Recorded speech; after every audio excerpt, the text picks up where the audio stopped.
14 national sports day. এবং আমাদের বিদ্যালয়ে আমরা এই বছর ধরে 9 বছর ধরে আমরা জাতীয় ক্রীড়া দিবস পালন করে আসছি। আজকে একটি বিশেষ দিন। জাতীয় ক্রীড়া দিবস কেন পালন করা হচ্ছে? যে ধ্যানচাঁদ, যাকে উইজার্ড অফ হকি বলা হয়, হকির জাদুকর, তার আজকে জন্মদিন। 1905 সালের আজকের দিনে 1905 সালের 29শে আগস্ট ধ্যানচাঁদ উত্তরপ্রদেশের প্রয়াগরাজ, এলাহাবাদ, সেখানে জন্মগ্রহণ করেছিলেন। তিনি 1905 মানে তোমরা বুঝতে পারছো ব্রিটিশ পিরিয়ডে, এবং তার যে যৌবনকাল 5 থেকে 47, তার মানে প্রায় 42 বছর যখন তার বয়স, তখনও ব্রিটিশরা আমাদের এখানে শাসন করেছে। তাহলে তিনি ব্রিটিশ পিরিয়ডেই কিন্তু আমাদের দেশের হয়ে, তখন অবিভক্ত বাংলাদেশ, পাকিস্তান এবং ভারতবর্ষ, সেই ব্রিটিশ শাসিত ভারতবর্ষের টিমের হয়ে তিনি পরপর 3টা অলিম্পিকে অংশগ্রহণ করেছিলেন। 1928 সাল, 1932 এবং 1936 সালে। এই 3টা অলিম্পিকে ভারতবর্ষ অংশ নিয়েছিল হকিতে তখন, এবং এই 3বারই গোল্ড মেডেল পেয়েছিল ধ্যানচাঁদ যখন ছিলেন। এবং 1936 সালে তিনি স্বয়ং ক্যাপ্টেন ছিলেন। 1928, 32, 36 তোমরা বুঝতেই পারছো আমরা স্বাধীন হয়েছিলাম কত সালে? 1947।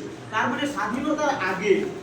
তাহলে স্বাধীনতার আগেই আমরা স্পোর্টসে, হকিতে এত ভালো ছিলাম, মানে আমাদের দেশ এত ভালো ছিল। এবং আরো দেখার বিষয় যে 1928 সাল থেকেই প্রথম হকি অফিসিয়ালি ইন্ট্রোডিউস হয়েছিল অলিম্পিকে, এবং প্রথম বছর থেকে ইন্ডিয়া চ্যাম্পিয়ন, গোল্ড মেডেল। তার আগে 1908 সালে লন্ডন অলিম্পিকে জাস্ট এটা একটা প্রদর্শনীমূলক, আনঅফিসিয়ালি ইনক্লুড হয়েছিল, কিন্তু অফিসিয়ালি 1928 সাল থেকেই হকি খেলাটা অলিম্পিকে ইনক্লুড হয়েছে। সেখান থেকে স্বাধীনতার আগে 36 সাল পর্যন্ত, 36-এর পরে আবার 48, মানে স্বাধীনতার পর 48, 52, 56 এবং 60-এ সিলভার মানে সেকেন্ড পজিশন। তারপর 6টা অলিম্পিকে ইন্ডিয়া গোল্ড মেডেল পেয়েছে, ভাবো। কিন্তু আমাদের পশ্চিমবঙ্গ এবং আমাদের যে মালদা জেলা, আমরা মালদা জেলায় কবে শুরু করতে পেরেছি হকি? আমরা স্বাধীনতার বহু আগে থেকে হকিতে অংশগ্রহণ করে গোল্ড মেডেল আনছি, কিন্তু আমরা মালদা জেলাতে কবে হকি খেলাম? 2019 সালে। ভাবো আমরা কত পেছনে, প্রায় 114-15 বছর পরে আমরা হকিতে আমাদের মালদা জেলায় কুশিরা স্কুলের হাত ধরে ইন্ট্রোডিউস করতে পেরেছি। এবং যখন 1928, 32, 36 সালে অলিম্পিকে ইন্ডিয়া টিম খেলতে যাচ্ছে, গোটা ভারতবর্ষে যখন হকির প্রচলন নেই, তখন কিন্তু আমাদের কলকাতায় প্রথম হকি ক্লাব, কলকাতাতে হকি ক্লাব প্রতিষ্ঠিত হয়েছে সেই 1855 সালে প্রথম। এবং কলকাতা থেকেই প্রথম 1928 সালের যে অলিম্পিক টিম ভারতবর্ষের, মানে তখন অবিভক্ত পাকিস্তান, বাংলাদেশ এবং ভারতবর্ষ, ভাবো এত বড় এলাকা জুড়ে পুরো দেশের টিম কলকাতা থেকে বাছাই করা হয়েছিল। মানে সব প্লেয়ার এখানে ন্যাশনাল গেমসে অংশগ্রহণ করেছিল। প্রথম ন্যাশনাল গেমস হকি 1928 সালে, সেইখান থেকে প্লেয়ার সিলেকশন করে তাদেরকে অলিম্পিকে নিয়ে যাওয়া হয়েছিল, কলকাতা থেকে বাছাই করে। অথচ আমাদের একজনও বেঙ্গলি ইন্ডিয়া টিমে এখন তো নেই, তখনও ছিল। তারা বাইরে অন্য রাজ্যের বা অন্য দেশের অরিজিন, যেরকম লেসলি ক্লোডিয়াস এবং গুরবক্স সিং, এরা বাইরে, এরা বেঙ্গলি নয়। আমরা বেঙ্গলি নাম শুনলেই বুঝতে পারবো, চ্যাটার্জি, ব্যানার্জি, ঘোষ, গুহ, মিত্র, দাস, টাইটেলগুলো তোমরা শুনলেই বুঝতে পারবে, তাই তো? গুরবক্স সিং এবং লেসলি ক্লোডিয়াস এরা বাংলায় বাস করে, কিন্তু ওরা বাইরের। তারা কিন্তু অলিম্পিকে খেলেছিল ইন্ডিয়া টিমে। তাহলে আমাদের বাংলাও কিন্তু হকিতে অনেক পিছিয়ে। অথচ প্রথম হকি ক্লাব বাংলার কলকাতাতেই প্রতিষ্ঠিত হয়েছিল, স্থাপিত হয়েছিল 1855 সালে। এবং ভারতবর্ষের যে প্রথম হকি অ্যাসোসিয়েশন যে কোনো রাজ্যে, মানে বেঙ্গল হকি অ্যাসোসিয়েশন, সেটা প্রথম তৈরি হয়েছিল ভারতবর্ষের মধ্যে আমাদের পশ্চিমবঙ্গে, সেটা 1908 সালে। সব থেকে পুরনো হকি অ্যাসোসিয়েশন হলো হকি বেঙ্গল, 1908 সালে প্রতিষ্ঠিত হয়েছিল, আজ থেকে 117 বছর আগে। অথচ আমরা বাংলা এখনো হকিতে আমাদের দেশেরই অন্যান্য রাজ্য যেমন পাঞ্জাব, উড়িষ্যা, ঝাড়খণ্ড, হরিয়ানা, উত্তরপ্রদেশ এইগুলো থেকে অনেক পিছিয়ে। এখনো পর্যন্ত পাঞ্জাব অনেক অলিম্পিয়ান দিয়েছে হকিতে, প্রচুর অলিম্পিয়ান হবে, কিন্তু আমরা একটা বাঙালিও হকিতে অলিম্পিয়ান তুলতে পারি। তাহলে আমাদের কত শোচনীয় অবস্থা। যে এই অবস্থা কাটিয়ে উঠতে গেলে আমাদেরকে স্কুলে স্কুলে, পাড়ায় পাড়ায়, জেলায় জেলায় হকি প্রচলন ব্যাপকভাবে শুরু করতে হবে, তাহলে আমরা আবার আগের অবস্থায় ফিরে যেতে পারবো। স্বাধীনতার আগে বা 1964 সাল পর্যন্ত, 72 সাল পর্যন্ত, 80 সাল পর্যন্ত যেরকম আমাদের পারফরমেন্স ছিল, লাস্ট আমরা গোল্ড মেডেল পেয়েছি 80-তে Moscow Olympic, last gold medal 1980, তোমাদের সবার জন্মের আগে। ইভেন আমাদের তখন 1, 2, 3, 4 বছর বয়স, জিতেন স্যার, জয়ন্ত স্যারের জন্মই হয়নি, তখন গোল্ড মেডেল পেয়েছে ইন্ডিয়া 1980 সালে, আমি তখন 1 বছর। ঠিক আছে, তারপরে দীর্ঘ 40 বছর পরে আবার 2020 টোকিও অলিম্পিক এবং 2024-এর প্যারিস অলিম্পিকে আমরা কেবল ব্রোঞ্জ পেলাম, মানে 3rd পজিশনে। তাহলে আমাদের এই দুরবস্থা কেন?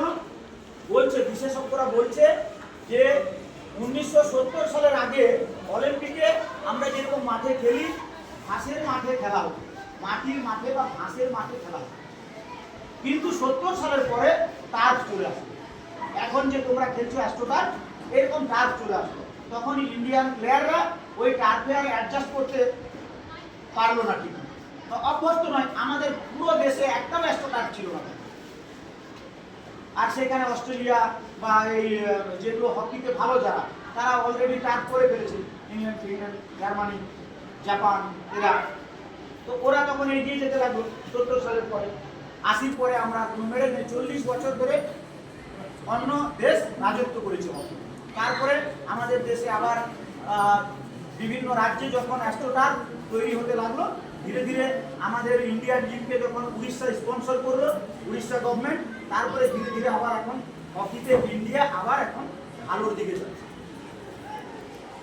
তবুও 80 সালের পরে আমরা এখনো গোল্ড মেডেল বা সিলভার মেডেলের মুখ দেখতে পারিনি, কেবল ব্রোঞ্জ মেডেলেই লাস্ট দুটো অলিম্পিকে থেমে গেছি। এইবার সরকার চাইছে, সরকারের যে লক্ষ্য, চাইছে প্রত্যেকটা স্কুলে, গ্রামগঞ্জ থেকে, শহর থেকে প্লেয়ারদেরকে হকিতে আগ্রহী করতে, তাহলে আগের অবস্থায় আবার আমরা ফিরে যেতে পারি। আমাদের 60-এর দশকে বা 70-এর দশকে, 50-এর দশকে যেরকম আমাদের হকি টিম ছিল, যে হকি আমাদেরকে গোটা বিশ্বে পরিচয় দিয়েছে, সেই হকির আবার যেন ভালো দিন ফিরে আসে, সুদিন ফিরে আসে, সেই জন্য সরকার চেষ্টা করছে। সেই জন্য এইবার যে সরকারের এই খেল দিবস বা জাতীয় ক্রীড়া দিবসের থিম আছে, সেটা বলছে, দেখো নিচে লেখা আছে, 1 ঘন্টা খেলতে ময়দান।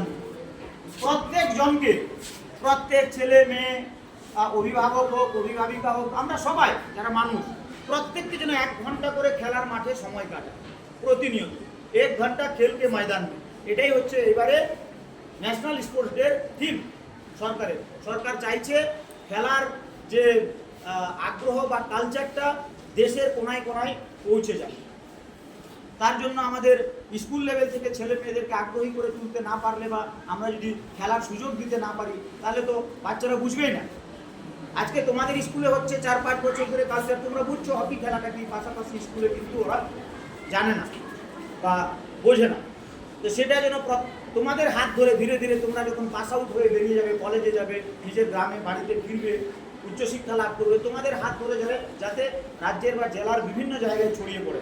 তোমরা দেখেছো অলরেডি আমাদের জেলায় আরও একটা স্কুল শুরু হয়ে গেছে। তাহলে আমরা করেছি বলে আমাদের দেখে তারাও করেছে, এবার ওদের দেখে আরও কেউ করবে, এইরকম করেই ডেভেলপমেন্ট হবে। ঠিক আছে, দেখো অলিম্পিকে আমাদের ইন্ডিয়ার পারফরমেন্স কি আছে।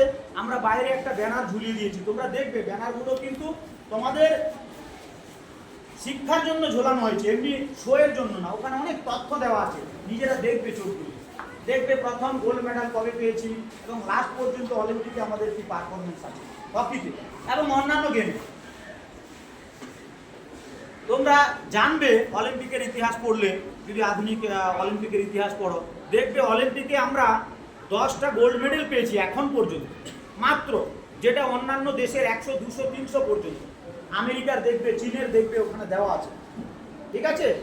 আমেরিকা যেখানে প্রায় 4000 ওরা মেডেল পেয়েছে এখন পর্যন্ত, আমরা মোট মেডেল এখনো পর্যন্ত 41। আমরা এখনো সেঞ্চুরিতে পৌঁছাতে পারি। আমেরিকা কথায় প্রায় 4000 মেডেল ওদের অলিম্পিক, ঠিক আছে। আমাদের মোট মেডেল কত? 41টা। এবং গোল্ড মেডেল কটা? 10টা। 10টার মধ্যে 8টা হকি থেকে। ভাবো তাহলে হকি কত জনপ্রিয় ছিল আমাদের দেশে। সেই হকি এখনো বাংলার স্কুলে স্কুলে, জেলায় জেলায় পৌঁছায়নি এখনো। তোমরা 4 বছর ধরে খেলছো, তোমরা কলকাতা গিয়ে দেখো যে এখনো পর্যন্ত 14টা 15টা টিম খেলে। আমাদের জেলা কটা? 24টা। তাহলে এখনো 8-10টা জেলায় হকি পৌঁছায়নি, ঠিক আছে। তাহলে তোমাদের হাত ধরেই পৌঁছাবে। তোমরা যারা খেলছো, ভালো করে খেলে পরে বড় হবে, তখন তোমরা আবার ছোটদের শেখাবে। যারা খেলছো না, তারা খেলা দেখে শিখবে বা শুনে শিখবে, শিখে নিয়ে যাদের আগ্রহ থাকবে আমাদের মতো, আমার মতো। আমি কিন্তু নিজে হকি খেলিনি, আমিও খেলিনি, তারপরেও তোমাদেরকে শিখাচ্ছি বা তোমাদের এত বড় টিম দাঁড় করিয়ে রাজ্যে বা ন্যাশনালে তোমাদেরকে নিয়ে যাচ্ছি। আমি নিজে খেলিনি, কিন্তু আমার আগ্রহ ছিল, ইচ্ছা ছিল যে আমি করবো। হ্যাঁ, কলেজে শিখেছি, শুধু শিখেছি, তারপরেই কিন্তু তোমাদের স্কুলে তোমরা পাচ্ছ এবং এত কিছু শিখতে পারছো। তাহলে তোমরা যারা ন্যাশনাল খেলছো, তাহলে তোমরা তো আরো অনেক কিছু দিতে পারো, ঠিক আছে। তো যাই হোক, হকির যে আমাদের গৌরবময় উজ্জ্বল যে অতীত ছিল, সেটাকে আমরা আবার ফিরিয়ে নিয়ে আসবো, ঠিক আছে। তো আমাদের বাকি প্রোগ্রাম আমরা বাইরে আরো যে পরপর আছে, যাদের প্রতিকৃতিতে পুষ্পার্ঘ্য নিবেদন, মাল্যদান এবং আমাদের খেল রত্ন অ্যাওয়ার্ড দেওয়া হবে। যারা সেরা খেলোয়াড়, আমাদের বিদ্যালয়ের যারা সেরা খেলোয়াড়, ছেলেদের মধ্যে মেয়েদের মধ্যে 2টো অ্যাওয়ার্ড দেওয়া হবে আজকে। এবং যারা গত বছর ন্যাশনাল খেলেছে, তাদের আজকে ফটো উন্মোচন করা হবে, বিদ্যালয়ে রাখা হবে তাদের সম্মানার্থে। যে যারা খেলছে, ন্যাশনালে খেলে এসছে, তাদের ফটো আমরা বিদ্যালয়ে রাখবো এবং অন্যান্যরা ওটা দেখে যাতে অনুপ্রাণিত হয়, উৎসাহিত হয়। সেই জন্য প্রত্যেক বছর আমরা খেল দিবসে যারা ন্যাশনাল খেলে তাদের ফটো আমরা বিদ্যালয়ে রাখি এবং সেরা খেলোয়াড় ছেলে এবং মেয়েদেরকে আমরা পুরস্কৃত করি। সেই অনুষ্ঠানগুলো আমাদের হবে এবং তারপরে আমাদের একটা সাইকেল র্যালি হবে। যাদের সাইকেল আছে, তোমাদেরকে আমি 10 মিনিট আগে বলে দিব, নিজেদের সাইকেল নিতেছে একটা লাইন করে আমরা ব্যানারটা নিয়ে রাস্তার দিকে যাবো, একটু আবার ঘুরে আসবো। যখন যেটা বলবো ফট করে শুনতে তৈরি হয়ে যাবে, ঠিক আছে। এবং এখন সমস্ত স্যারদের এবং অতিথিদের নিয়ে আসার জন্য আমরা যারা প্লেয়ার আছি বা আরো হকি স্টিক যদি বেঁচে যায়, হকি স্টিক আমরা সুন্দর করে ধরবো, একটা রাস্তা তৈরি করব, সেখানে ক্ল্যাপিং দিয়ে এবং সেই রাস্তা দিয়ে সবাইকে আমরা গরম করে স্টেজে নিয়ে আসবো, ঠিক আছে। মনীষ ওখানে যাবে, ছেলেমেয়েরা যাবে, একটা করে স্টিক দিবি আর সুন্দর করে ও পাশে দুদিকে দাঁড় করিয়ে দিবি, ঠিক আছে। আর বাকিরা যারা ছেলে মেয়ে আছো ইউনিফর্ম পরে